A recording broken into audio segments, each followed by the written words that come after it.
Assalamualaikum teman-teman, selamat sore. Hari ini kami akan menjelaskan hasil diskusi kami.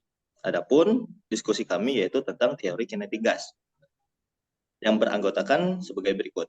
Ada Siti Nur Aulia dari kelas 1D, ada Rahmania Arunita dari kelas 1D, Feruz Zahwan Al-Haris dari kelas 1E, dan saya M. Fahmi Alif dari kelas 1C.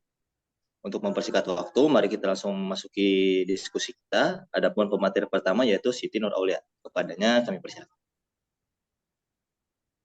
Baik, di sini saya akan menjelaskan pengertian tentang kinetik gas. Teori kinetik gas adalah kerangka kerja ilmiah yang digunakan untuk memahami perilaku gas berdasarkan gerakan partikel-partikel yang membentuk gas tersebut. Berikut adalah beberapa alasan mengapa teori kinetik gas penting dalam memahami perilaku gas. Penjelasan tentang sifat-sifat gas. Teori kinetik gas membantu menjelaskan sifat-sifat unik gas seperti volume yang diubah-ubah, tekanan yang bergantung pada jumlah dan kecepatan partikel, dan suhu yang berhubungan dengan energi kinetik partikel. Dengan memahami teori ini, kita dapat memprediksi dan memahami perilaku gas dalam berbagai kondisi, hubungan antara variabel gas.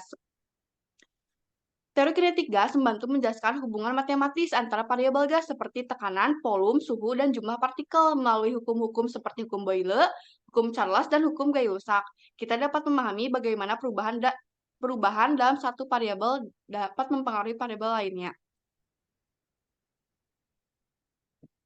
Berikutnya ada pengertian gas dan contohnya.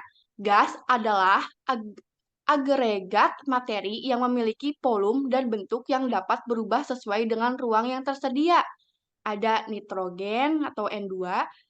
Nitrogen merupakan gas yang paling melimpah di atmosfer bumi. Sekitar 78% dari atmosfer terdiri dari nitrogen. Nitrogen digunakan dalam berbagai industri seperti industri kimia, petrokimia, dan permurnian logam. Yang kedua, ada oksigen atau O2. Oksigen merupakan gas yang penting untuk memproses pernapasan bagi makhluk hidup. Oksigen juga digunakan dalam industri seperti produksi baja, oksidasi, dan pengobatan medis. Yang ketiga ada karbon dioksida atau CO2. Karbon dioksida dihasilkan oleh proses pernapasan manusia dan hewan serta dalam pembakaran bahan bakar fosil. Gas ini juga digunakan dalam minuman berkarbonasi seperti soda dan minuman ringan. Yang keempat, ada hidrogen atau H2. Hidrogen adalah gas yang sangat mudah terbakar dan digunakan sebagai bahan bakar dalam industri seperti dalam produksi amonia, pemurnian minyak, dan pembangkit listrik. Sekian dari saya, akan dilanjutkan penjelasannya oleh Rahmania. Baik, terima kasih kepada moderator dan juga Saudari Siti Nuraulia yang telah memberikan saya kesempatan untuk menyampaikan dan melanjutkan hasil diskusi dari kelompok kita. Nah, yang pertama itu adalah sifat-sifat gas. Nah, jadi di sini itu ada volume, ada tekanan, suhu, dan yang keempat adalah gas memiliki tingkat permeabilitas yang tinggi, dan yang terakhir adalah difusi. Volume adalah gas tidak memiliki volume tetap, tetapi dia dapat mengisi seluruh ruangan yang tersedia. Dan yang kedua adalah tekanan. Tekanan adalah gaya yang dihasilkan oleh tumbukan partikel-partikel gas dengan dinding wadah. Atau tekanan gas ini meningkat ketika jumlah partikel gas meningkat, atau ketika kecepatan tumbukan partikel juga meningkat. Yang ketiga adalah suhu. Suhu adalah ukuran dari energi kinetik rata-rata partikel gas, yang dimana semakin tinggi suhu, semakin tinggi energi kinetik partikel-partikel gas tersebut. Yang keempat adalah gas memiliki tingkat permeabilitas yang tinggi, yang dimana berarti gas ini dapat melewati bahan atau material yang sejajar. Yang terakhir adalah difusi. Difusi adalah perpindahan partikel-partikel gas dari daerah berkonsentrasi tinggi ke rendah. Secara alami, hal ini terjadi karena partikel-partikel gas ini bergerak secara acak. Selanjutnya adalah kinetik partikel gas. Berikut ini adalah beberapa konsep dalam teori kinetik partikel gas. Yang pertama adalah gerakan molekuler, yang kedua adalah jarak antar partikel, yang ketiga adalah tumbukan, dan yang keempat adalah distribusi kecepatan. Yang pertama adalah gerakan molekuler. Partikel-partikel gas ini memiliki seperti molekul atau atom terus-menerus sehingga bergerak dengan kecepatan tinggi atau secara acak. Tetapi gerakan ini disebabkan oleh energi kinetik partikel yang berhubungan dengan suhu gas. Yang kedua adalah jarak antar partikel. Partikel-partikel gas ini memiliki jarak antar partikel yang relatif besar dibanding dengan ukuran partikel itu sendiri. Sebagaimana besar volume gas sebenarnya merupakan ruang kosong di antara partikel-partikel gas lainnya. Yang ketiga adalah tumbukan. Partikel-partikel gas berinteraksi melalui tumbukan.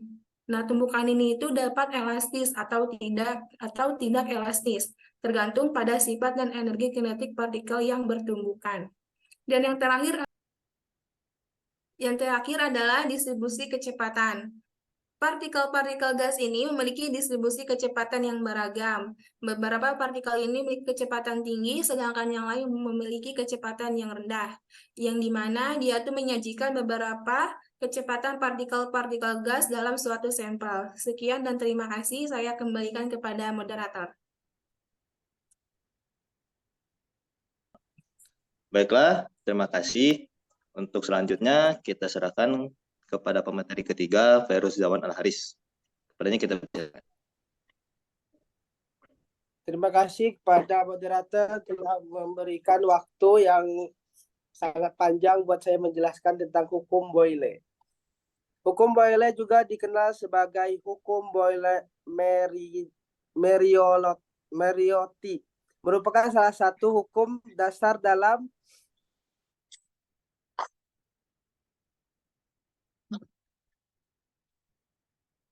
konstan. Hukum ini dinamakan dari fisikiawan Robert Boyle yang menemukan pada tahun 1662. Hukum Boyle menyatakan bahwa pada suhu konstan, tekanan gas secara inversely proporsional terhadap volume. Artinya, jika tekanan gas meningkat, volume gas akan menurun. Dan sebaliknya, jika tekanan gas menurun, volume gas akan meningkat. Hubungan ini dapat dirumuskan sebagai berikut. P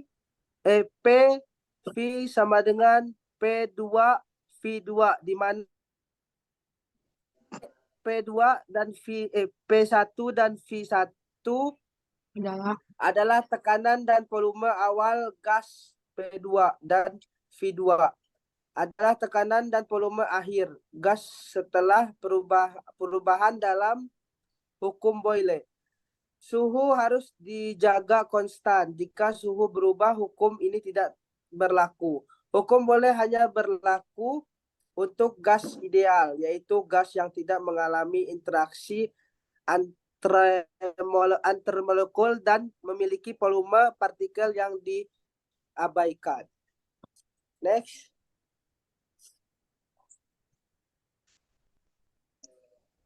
Hukum Charles. Hukum Charles juga dikenal sebagai hukum Charles Law. Adalah salah satu hukum dasar dalam termodinamika yang menggambarkan hubungan antara volume dan suhu pada tekanan konstan.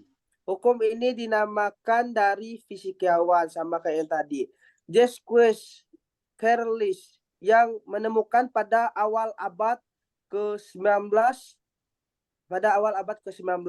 Hukum Charles menyatakan bahwa pada tekanan konstan, volume gas secara langsung proporsional terhadap suhunya. Artinya, jika suhu gas meningkat, volume gas akan meningkat. Dan sebaliknya juga kayak tadi, jika suhu gas menurun, volume gas akan menurun. Hubungan ini dapat dirumuskan sebagai berikut.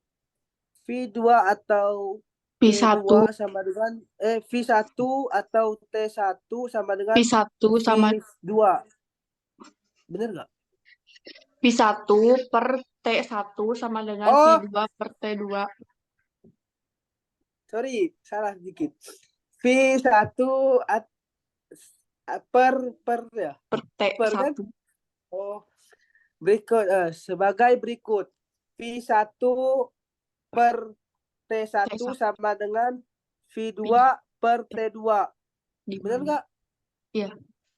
Nah, Iya, di mana V1 dan T1 adalah adalah volume volume dan suhu awal gas V2 dan T2 adalah volume volume dan suhu akhir gas setelah perubahan dalam hukum Sherlish. gas. Ter- Tekanan Tekanan harus dijaga konstan. Jika tekanan berubah, hukum ini tidak berlaku. Hukum Charles hanya berlaku untuk gas ideal, yaitu gas yang tidak mengalami interaksi antara molekul dan memiliki volume partikel yang diabaikan. yang terakhir ada hukum Yang terakhir adalah hukum Avogadro. Hukum Avogadro yang juga dikenal sebagai hukum Avogadro atau prinsip. Avogadro menyatakan bahwa volume gas ideal yang diukur pada kondisi start atau prinsip kondisi standar, suhu dan tekanan yang sama. Maksudnya standar itu suhu dan tekanan yang sama. Nah, sebanding dengan jumlah partikel gas yang terkandung di dalam. Hukum di ini dalamnya. dinamakan dari nama ilmuwan Itali bernama Amandeo Avogadro. Nah, jadi diambil dari ujungnya, makanya Avogadro. Nah, secara matematis, hukum Avogadro dapat dirumuskan sebagai berikut. V sama dengan Kn. Di mana? Di mana V adalah volume gas yang diukur dan N adalah jumlah partikel gas. Nah, jumlah partikel gas itu biasanya diukur dalam mol. Nah, dan K adalah konsta proporsionalitas. Nah, hukum Avogadro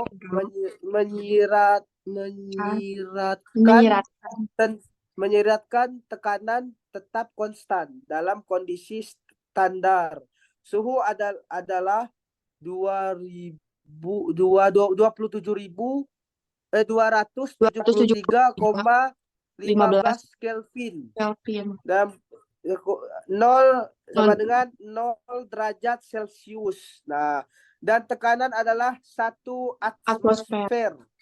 Pada kondisi tersebut, suhu mol gas akan memiliki volume yang sama, yaitu sekitar 22,4 liter. Nah, hukum Avogadro penting karena menghubungkan jumlah partikel gas dengan volume. Nah, ini juga berperan dalam pengembangan konsep mol.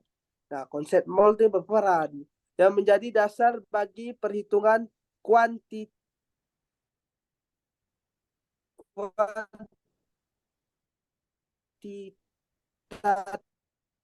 menjelaskan fenomena seperti pemisahan gas melalui difusi dan reaksi kimia dalam teori kinetik gas. Nah, sekian penjelasan dari saya. Saya kembalikan lagi ke moderator. Baik, terima kasih. Dan presentasi terakhir dari saya. Baiklah, saya lanjutkan. Adapun besaran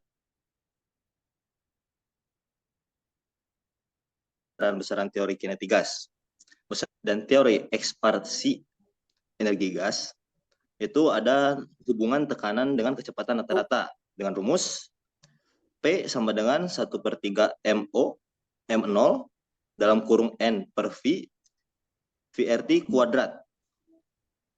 Adapun P sama dengan tekanan gas dalam kurung PA, M sama dengan massa partikel dalam kurung kilogram, N sama dengan jumlah partikel V sama dengan volume ruangan atau M kuadrat. VRT kuadrat sama dengan kelanjutan kuadrat rata-rata M per S. Next.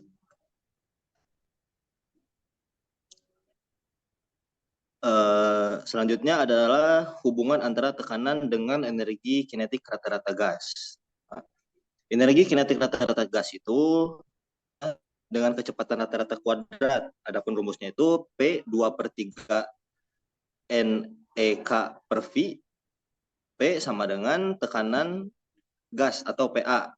Jadi P-nya ada 2. Terus ada N jumlah partikel gas, EK energi kinetik rata-rata atau joule, V sama dengan volume gas dalam kurung meter kubik.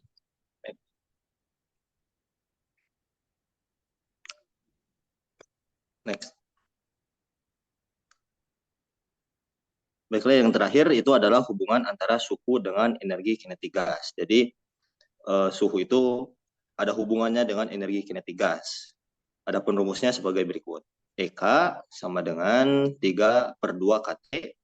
EK sama dengan energi kinetik rata-rata atau joule. K sama dengan konstanta Boltzmann dalam kurung 1,38 dikali 10 J per K. Dan terakhir ada rumus suhu dengan simbol T dalam kurung K. Yang terakhir.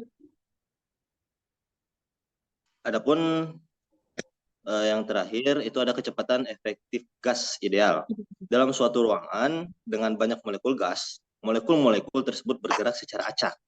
Gerakan tiap-tiap molekul memiliki kelajuan yang tidak seluruhnya sama. Kecepatan efektif didefinisikan sebagai akar rata-rata kuadrat kecepatan akar ulang.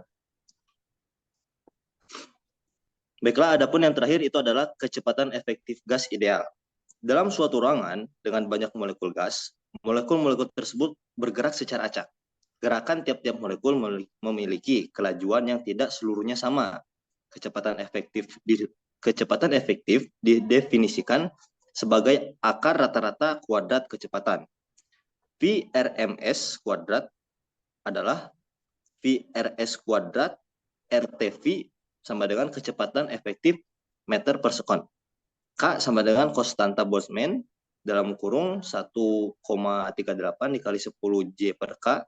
Dan terakhir T suhu, suhu, dan terakhir K dalam kurung K MO itu massa partikel atau kilogram.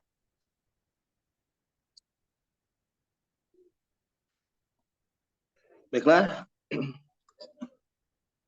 Terima kasih. Saya selaku moderator penutup, presentasi penutup dan moderator mengucapkan terima kasih atas partisipasi teman-teman yang sudah mengikuti hasil diskusi kita tentang teori kinetik gas.